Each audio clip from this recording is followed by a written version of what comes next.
Виктор работал на местном предприятии водителем лесовоза. Доставлял древесину на лесопилку из таежного леса. В выходные дни Виктор обычно ходил поохотиться на зайца или куропатку. Таким образом, обеспечивал свою семью мясом, но лишнего никогда не брал.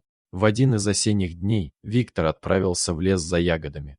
Но внезапно он услышал какой-то звук. Это было какое-то протяжное скуление, скорее завывание. Виктор удивился и насторожился. Похоже на волчий вой, но почему днем? А потом подумал, вообще звери иногда ведут себя непредсказуемо, так что не стоит этому удивляться.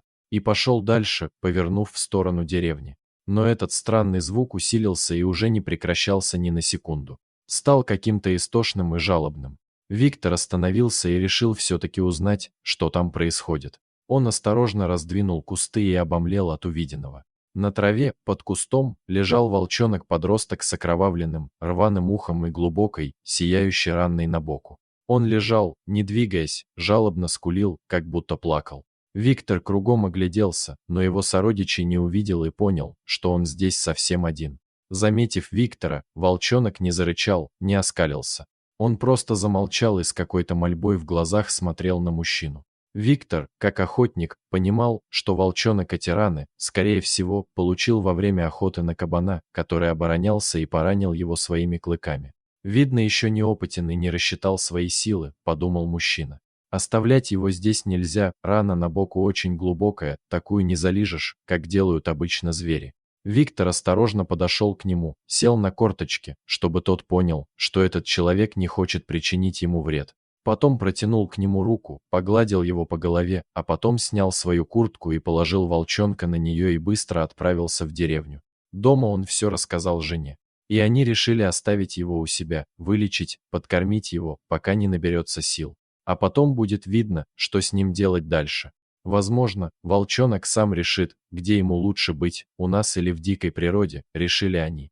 Аня обработала и зашила волчонку рваную рану, и вскоре она зажила. Виктор смастерил ему большую, добротную будку.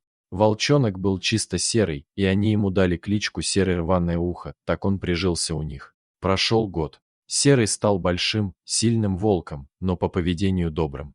Хотя на односельчан он все равно нагонял какой-то страх. Ведь это же волк. Говорили они и уже начали высказывать свое недовольство, негоже держать волка во дворе дома. Пришлось закрыть Серого в большом вольере, который соорудил для него Виктор. Вскоре Серый затосковал, у него пропал аппетит, и он начал выть на всю деревню. Виктору было неудобно перед односельчанами за эти ночные песни, исходящие от Серого. И, наконец, семья, посоветовавшись друг с другом, решила отпустить его в дикую природу. Одним поздним вечером Виктор открыл вольер. Серый поглядел на всех внимательно, как бы прощаясь, и умчался в темноту. С тех пор они больше его не видели, но были рады за него, что он зажил вольной жизнью, как подобает этим зверям. Прошло 2 года. Виктор, как и раньше, собрал снаряжение и отправился поохотиться на зайца. Шел по лесу, глядел по сторонам, любуясь кружащимися в воздухе белыми снежинками. Зимний пейзаж тайги завораживал. Виктор шел по просеке, а потом свернул в лесную чащу и тут же, внезапно, вскрикнул. От боли. Он ногой угодил в большой капкан, видимо, поставленный браконьерами на крупного зверя. Благо, на нем были толстые плотные валенки, иначе ногу бы раздробило. Но он идти дальше все равно не мог. Нога сразу же опухла, и Виктор понял, что у него скрытый перелом. Острая боль разливалась по всей ноге, и он присел на свой рюкзак и стал думать, как ему дальше быть, каким образом добраться до деревни, тем более уже темнело, а до деревни еще далеко. И Виктор принял решение ползти. Скрипя зубами, он полз к краю леса, а там уже и деревня. За полем, думал он. Уже вечерело, но останавливаться нельзя, иначе замерзну, размышлял Виктор. А самое страшное в это время волки, если они учуют беспомощную добычу, то не сдобровать, они же со мной в любой момент разделаются, со страхом в душе думал Виктор. И только он об этом подумал, как в то самое время сзади послышался волчий вой, а потом слева и справа. Виктор понял, что он окружен волками и уже смирился со своей участью, надеясь только на чудо. Внезапно прямо перед ним появился огромный матерый волк, по всей видимости вожак стаи. Он стал приближаться к мужчине, но неожиданно остановился.